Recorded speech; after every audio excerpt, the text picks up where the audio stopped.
మకరం వారికి రాస్యాధిపతి అయినటువంటి శని 3వ భావంలో ఉంటూ వక్రించాడు. 2లో రాహువు, 6వ స్థానంలో కుజుడు. ఆ కుజుడు 19వ తేదీ నుంచి సప్తమంలో ఉండే గురువుతో కలుస్తున్నాడు. సో సప్తమంలో నీచభంగ రాజయోగం జరగబోతుంది 19వ తేదీ నుంచి. సప్తమంలో ఉండే గురువు కూడా నీట్గా ఉన్నాడు, అంటే ఇప్పుడు ఎక్కడా కూడా కంబస్ట్ లేదు. అష్టమంలో రవి, బుధ, కేతువులు. ఆ బుధుడు 7వ తేదీ నుంచి 26వ తేదీ వరకు కన్యారాశిలో సంచరిస్తాడు. మారి తర్వాత 17వ తేదీ నుంచి రవి మారుతున్నాడు. 3వ తేదీ నుంచి భాగ్యంలో ఉండే శుక్రుడు దశమంలోకి వస్తున్నాడు.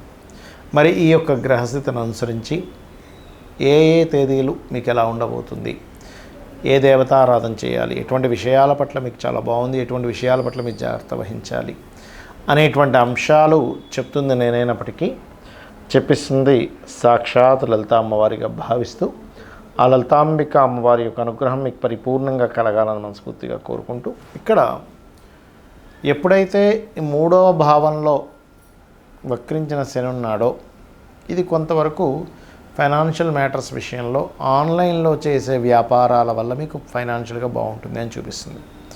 ఉద్యోగాల కోసం ప్రయత్నం చేసేటువంటి వారికి కూడా 3వ తేదీ తర్వాత నుంచి చాలా అనుకూలంగా ఉంది.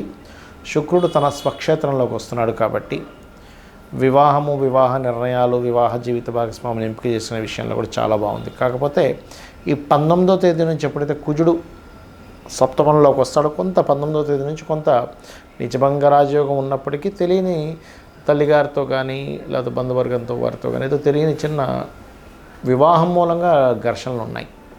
సంతానం కోసం చేసే ప్రయత్నం ఫలిస్తుంది, అందులో ఎటువంటి సందేహం లేదు ఈ నెల మీకు. అదేవిధంగా శత్రువుపై జయము, స్పోర్ట్స్ రంగాల్లో కలిసి రావడం ఇటువంటివన్నీ కూడా ఉన్నాయి.